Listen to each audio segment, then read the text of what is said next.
Bonjour, bien-aimés de Dieu, dans le Seigneur.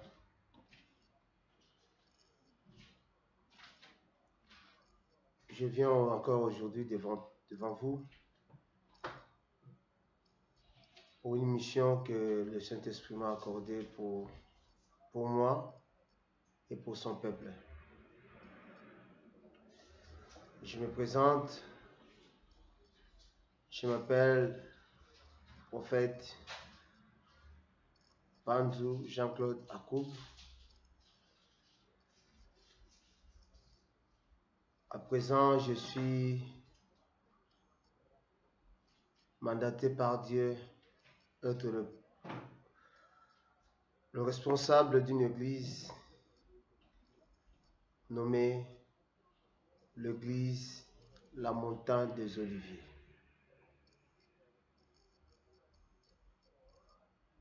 Et dans toutes choses, comme nous dit la Bible,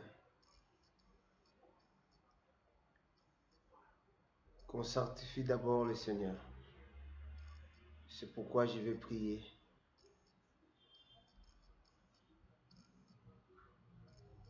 Au nom de Jésus-Christ. Éternel Dieu, je te bénis, je te rends grâce pour ces beaux moments que tu m'as rendu encore disponible pour parler de toi devant ton peuple. Seigneur, je viens à toi, Seigneur, parce que je sais que moi-même, je ne peux rien dire. Mais comme tu as dit que je ne pense pas ce que je vais dire, toi, c'est tu vas mettre ta parole dans ma bouche pour que je parle pour toi, Seigneur. Comme la parole me dit, toute écriture est inspirée de toi. De la même manière, Père, je sais que mon intelligence n'est rien. Ma sagesse est nulle. J'ai besoin de ta sagesse et de ton intelligence et de l'inspiration dans ta parole pour que je communique la bonne part devant ton peuple. Que toi seul, tu puisses m'orienter, me diriger, que je parle comme il faut en parler, Seigneur. Touche le port de mes lèvres afin que ça sorte dans ma bouche aucune parole mauvaise, mais toute parole qui vient de toi assaisonnée du sel pour l'accomplissement de ta parole. Que le Saint-Esprit me garde et me protège et me dirige dans le bon chemin et dans ta parole. Et que cette parole aussi, éternel Dieu, puisse trouver place dans le cœur de celui ou de ceux qui vont écouter cette première vidéo que je viens de faire devant toi et devant ton peuple. Merci mon Dieu, mon roi, pour ce beau moment de la vérité, ce beau moment du réveil, ce beau moment que toi seul, tu veux que papa, nous puissions marcher selon la conformité de ta parole. Et je bénis tous ceux qui vont écouter, tous ceux qui vont mettre en pratique cette parole, tous ceux qui auront le courage de méditer, de lire les Écritures et de le mettre en pratique. Et je sais que tu accompliras ta parole dans leur vie. Dans le seul bon nom de Jésus-Christ, mon seul Seigneur Sauveur, que je demande cette prière. Amen. Bien-aimé de Dieu, comme je vais de vous dire, je m'appelle prophète Panzou Jean-Claude Akoub. Aujourd'hui, l'Esprit de Dieu m'a orienté encore vers vous pour énumérer beaucoup de choses qui sont mal enseignées, peut-être pas mal enseignées, mais par ignorance, qu'on nous a enseigné des choses qui ne sont pas correctes dans la Bible. Donc, je viens encore devant le peuple de Dieu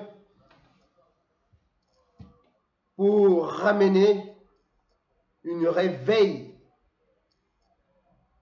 dans la parole de Dieu. Si je dis me réveille, parce qu'aujourd'hui,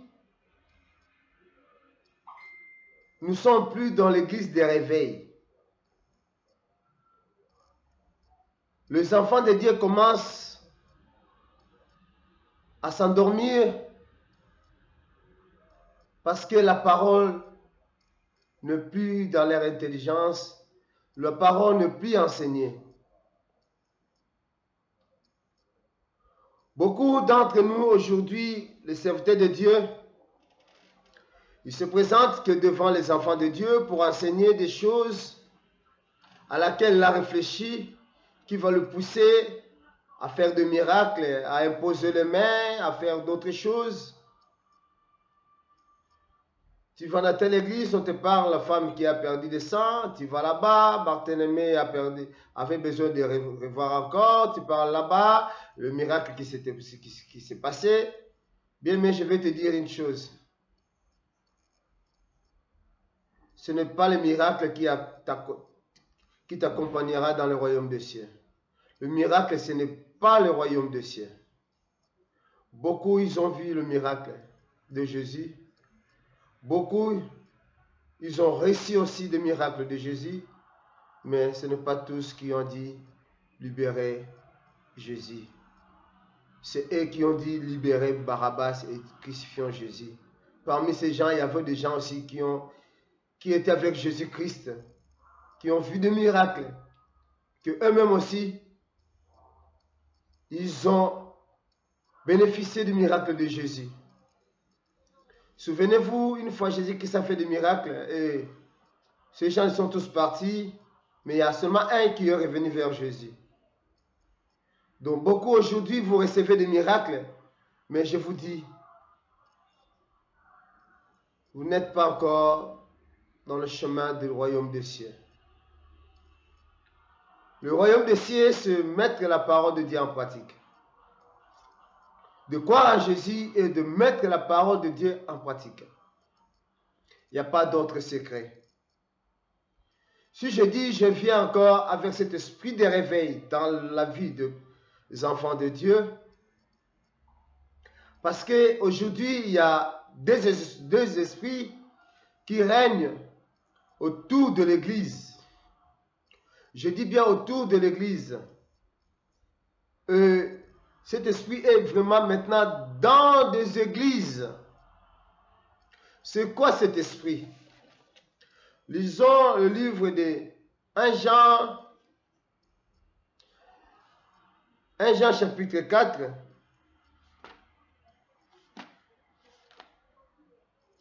Ouvrez vos Bibles dans le livre de 1 Jean chapitre 4. Dans le verset 5. 1 Jean chapitre 4, verset 5. La Bible me dit,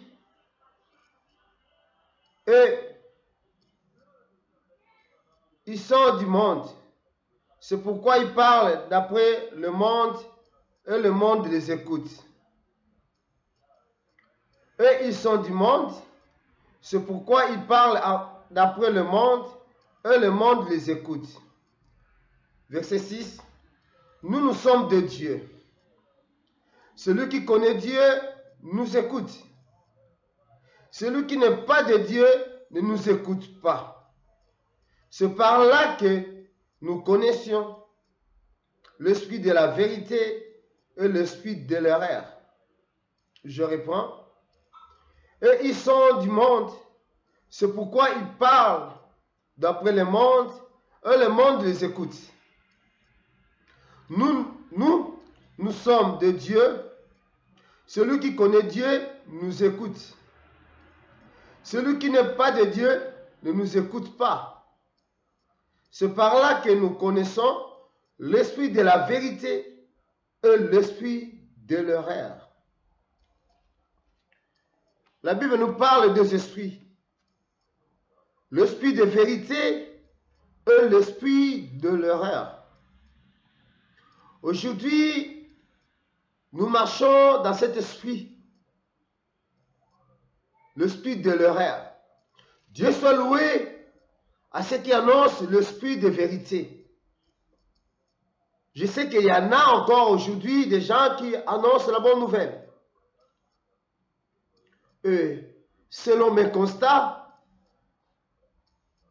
en sillonnant les églises, parce qu'il y avait un moment où je partais des églises, je partais des églises, et je vis tout ce qui se passe, et tout ce qui s'est passé dans les églises, et tout ce qui se passe aujourd'hui. J'ai constaté que il y a au moins 4% des églises qui annoncent le spirit de la vérité. C'est pourquoi aujourd'hui, le Saint-Esprit m'a ramené vers toi avec cet esprit de réveil pour réveiller le peuple de Dieu. Par cela, vous allez comprendre qu'il y a beaucoup des enseignements qu'on nous a prêchés sont des enseignements erronés. Sont des enseignements qui ne sont pas corrects. Et quand quelqu'un annonce quelque chose, soi-disant la parole de Dieu, et dans cette parole, il y a des erreurs, bien aimé, ce n'est plus la parole de Dieu. Notre Dieu n'a commis aucune erreur dans sa parole. Et par là, je vais te dire, la parole de Dieu, ce n'est pas une réalité. La parole de Dieu, ce n'est pas une réalité. La parole de Dieu, c'est la vérité. Il y a une différence entre réalité et vérité. Une réalité, on peut le changer. On peut changer une réalité. Je peux dire à quelqu'un, oui, je vis que cet homme a tué. Mais peut-être que je ne l'ai pas vu. C'est du mensonge. En réalité, ça peut aussi englober du mensonge dedans. Mais vérité, dans la vérité, il n'y a pas de mensonge. Il n'y a pas d'erreur. Et c'est pourquoi la Bible dit que votre oui soit oui, que votre non soit non. Alors, si la parole de Dieu est prêchée avec des erreurs, ce n'est plus Dieu. Ce n'est plus Dieu. Écoute-moi. Jésus-Christ dit, au dernier jour, beaucoup diront que Seigneur, je fais des miracles à ton nom. Mais lui, il a dit quoi? Je vous dirai, je ne vous connais pas. Écoute bien ce que Jésus-Christ dit. Vous me direz que vous avez fait des miracles à mon nom. Si quelqu'un réclame devant Jésus que Jésus-Christ, j'ai fait des miracles à ton nom, c'est qu'il y avait un accomplissement dans ce miracle. Il a fait des miracles au nom de Jésus-Christ. Mais sauf que celui à qui tu es appelé, il te dira que je ne te connais pas. Si Jésus-Christ dit que je ne te connais pas, malgré que tu as fait des miracles à son nom, c'est que ce n'était pas Jésus qui a fait ces miracles. Toi, tu croyais ce que tu faisais, c'était au nom de Jésus, que c'est Jésus-Christ qui le faisait. Mais quand lui te dira que je ne te connais pas, parce que dans toi, il y avait des choses qui n'étaient pas bien, tu marchais dans l'horaire, tu faisais des choses qui n'étaient pas correctes.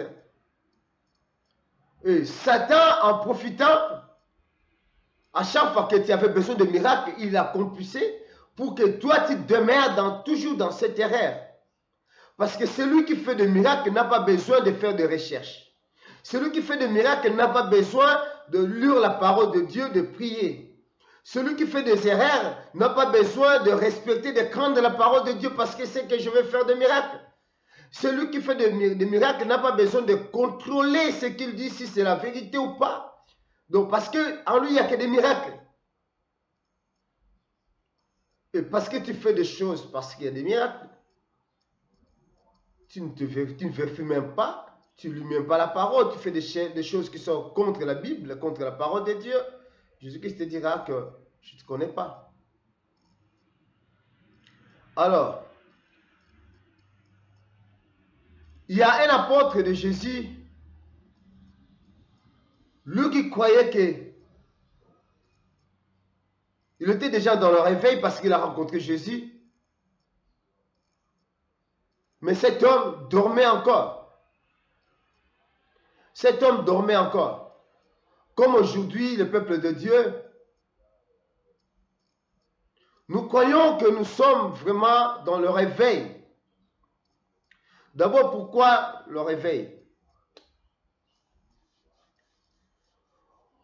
Nous savons très bien que la parole de Dieu est venue de l'Ancien Testament. Après l'Ancien Testament, il y a eu un Nouveau Testament.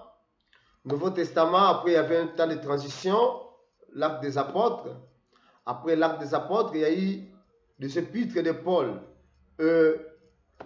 Pierre et d'autres qui ont aussi écrit donc des épîtres. Après, c'est l'Apocalypse. Alors,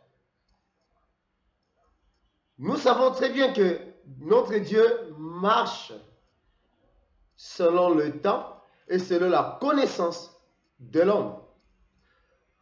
De plus en plus l'homme évolue, de plus en plus Dieu permet d'autres choses et interdit d'autres choses. On ne peut plus écrire la Bible. Ce que toi et moi nous vivons, le temps de l'accomplissement. Le temps de l'accomplissement. Alors, Pierre qui était avec Jésus, Pierre il était pécheur. Pierre n'était pas pauvre. Il avait ce bateau, il pêchait, mais on lui a parlé de Jésus. Quand on a parlé de Pierre,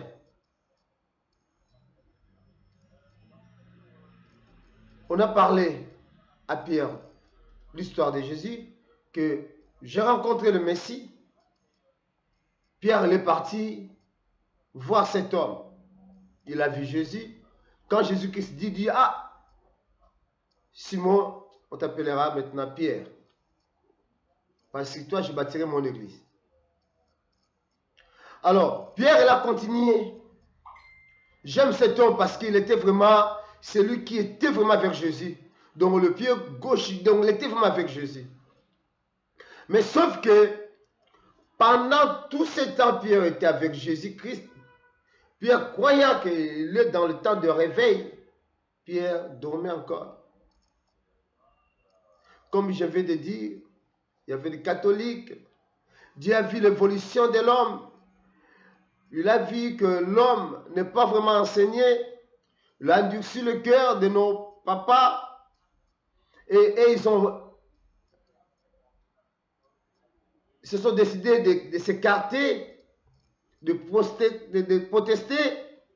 Et ils ont fait l'église protestante. Parce qu'ils ont vu que les catholiques, sa façon d'enseigner, ils cachaient des choses. Et ils se sont décidés de s'écarter pour enseigner la bonne parole. Quand ils se sont écartés, ils ont commencé à nous enseigner différemment par rapport à ceux catholiques. Et l'homme évoluait, mais quand l'homme a continué à évoluer, Dieu a vu que non, il faut vraiment qu'il y ait vraiment l'impact, qu'il y ait vraiment la vivacité, qu'il y ait vraiment, une nouvelle vérité. Que la Bible soit vraiment prêchée comme Jésus-Christ prêchait. Parce que Jésus-Christ ne prêchait pas la Bible comme les catholiques, comme ça, que je ne sais pas comment ils font. Et même les protestants, ils se croyaient vraiment très, comment, je ne sais pas, très, je peux être juste annexé. Jésus-Christ prêchait comme un homme normal. Et Dieu voulant que maintenant que les gens puissent prêcher vraiment comme Jésus-Christ. il a ressuscité cet esprit de réveil. Je bénis nos anciens, nos pères qui ont commencé cet esprit de réveil, qui nous ont ramené le réveil pour que nous soyons réveillés. Et le réveil a commencé, oui, les gens, ils ont commencé à se réveiller. En continuant la marche jusqu'à aujourd'hui, on constate que ce n'est plus le réveil. Maintenant, les gens commencent à dormir. Les chrétiens ne savent plus quoi faire. Pourquoi? Parce que la Bible n'est plus enseignée. Mais permets-moi aujourd'hui de venir vers toi pour te réveiller encore. Pour te parler de vérité qu'on ne nous a pas prêché ou même on nous a mal prêché parce qu'ils ont pris des catholiques, ils nous ont ramenés, ils ont fait copier-coller. Les protestants, ils ont fait copier-coller. Des catholiques, ils ont copié vers eux d'autres enseignements, d'autres rituels catholiques, ils ont ramené vers protestants et le réveil est venu et lui de maintenant de nous ramener avec la bonne parole et aussi ils ont commencé à copier ce qui s'est passé dans le catholique et ils ont copié ce qui s'était dans le réveil et après dans le protestant et ils l'ont ramené aussi dans le catholique, dans l'église des réveils. C'est pourquoi aujourd'hui par la grâce de Dieu, toi et moi nous sommes censés de s'élever pour effacer tous ces copies-collés. Tous ces copies-collés qui est du catholique, qui est du protestant, pour que nous restions dans la bonne parole. Dans la bonne parole, qui est la parole de Dieu. Nous n'allons pas sortir dans la Bible, nous resterons dans la Bible. Mais c'est la bonne parole. Alors, Pierre, lui qui croyait vraiment dans le temps des réveils, je vais vous montrer quand est-ce que Pierre a été réveillé. Quand est-ce que Pierre a eu cet esprit de réveil. Quand est-ce que Pierre a compris maintenant qu'il doit vraiment marcher, qu'il doit vraiment agir. Allons dans le livre de Marc, chapitre 14, versets 26 à 31. Marc 14, 26 à 31. Je lis au nom de Jésus-Christ. Après avoir chanté le cantique, ils se rendirent à la montagne des Oliviers. Jésus leur dit, vous serez tous scandalisés, car il est écrit, je frapperai le berger et les brebis seront dispersées. Mais après que je serai ressuscité, je vous précéderai en Galilée. Pierre lui dit, quand tous seraient scandalisés, je ne serai pas scandalisé. C'est une bonne parole. C'est une bonne parole. Une façon de te dire que je suis toujours avec toi. Et je continuerai avec toi. Je m'attache à toi. C'est ça que nous disions, non? C'est ça que nous parlons. Jésus, que je suis toujours avec toi. Je continuerai avec toi. Et Pierre aussi l'a dit. Jésus lui dit, je te le dis en vérité, toi aujourd'hui, cette nuit même, avant que le coq chante, 2 fois, tu me réuniras 3 fois. Mais Pierre reprit plus fortement, quand il me faudrait mourir avec toi, je ne te réunirai pas. Et tous dirent la même chose. La Bible dit que tous disent la même chose comme Pierre. Qu'on est là avec toi, on ne t'abandonnera jamais, on continuera avec toi. Après quelques temps, les soldats sont venus vers Jésus. Judas se présenta, il fait son geste d'amour en embrassant notre Seigneur pour le livrer. Quand Pierre a compris, il a pris son épée, il a coupé l'oreille d'un soldat. Oh, ce n'était pas la volonté de Dieu. Et Jésus-Christ lui a repris pour dire, Pierre, remets ton épée. Il a pris l'oreille du soldat et l'a remis. Et qu'est-ce qu'il a dit à Pierre? Si je puis seulement appeler les 12 légions d'anges de mon Père, tous ces gens-là, vous ne les verrez plus jamais. Mais Jésus s'est laissé faire. Et Pierre, il nous a montré ce qui était en lui, malgré qu'il était avec Jésus. Pierre avait toujours cette attention. Pierre avait toujours cette marche. Pierre était toujours ce qu'on dit Yankee. Et après ces choses, Pierre, il a commencé à accomplir sa parole. On a arrêté Jésus. Pierre, il a continué à marcher avec Jésus. De loin, il regardait Jésus de loin. Tous les apôtres qui ont dit avec Pierre que nous ne te renierons jamais.